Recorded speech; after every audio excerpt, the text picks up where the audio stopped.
หาซอกหาแนวก็ถอตัวโยนน้ำนี่นะขุดสวนผักสวนหญ้านี่หายากนี่ห่อนี่เลยกันนี่คิดขึ้นมา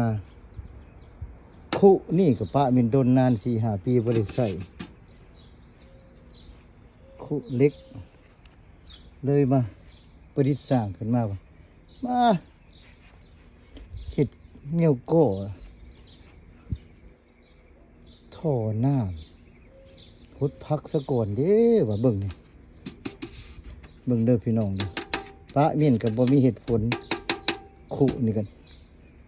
ใส่มันจะเป็นอย่างวะมาเห็ดเนี่ยนี่มาก่อต่อตัวโยนเรียบร้อย ไปซื้อกับบ่มีห่อนี่เลยคิดประดิษฐ์สร้างเองเจาะหูคักแน่นี่ซี่เข้าไปในผาเบิ่งนี่มันต่อมาแต่นี้ต่อใส่น้ำจนมานี้แล้วก็หันน็อตเบิ่งนี่หันน็อตตันโถมันบ่ให้เวลาโก้บ่ให้มันดีดออกมานี่เรียบร้อยลงเกียนเรียงจีน เศรษฐกิจก็ตกต่ำเลยระยะนี้เลยก็คิดเห็นเอามาใส่เป็นอย่างว่ากันซื้อก็สิแพงแต่ก็สิบ่มียี่ห้อนี่อีก พวกนี้ใส่การได้โอ้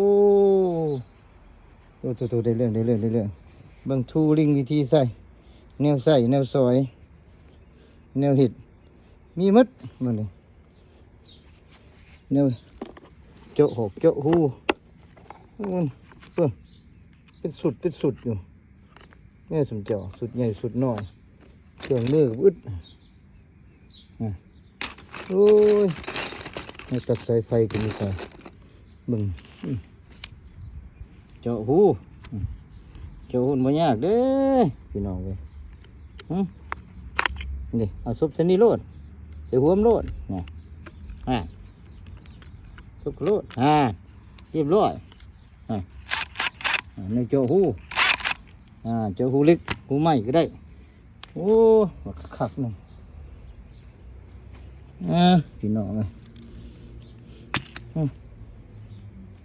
ซื้อยังกระแพงของมือนี่โอ้ยก็ไปซื้อของเพิ่นนี่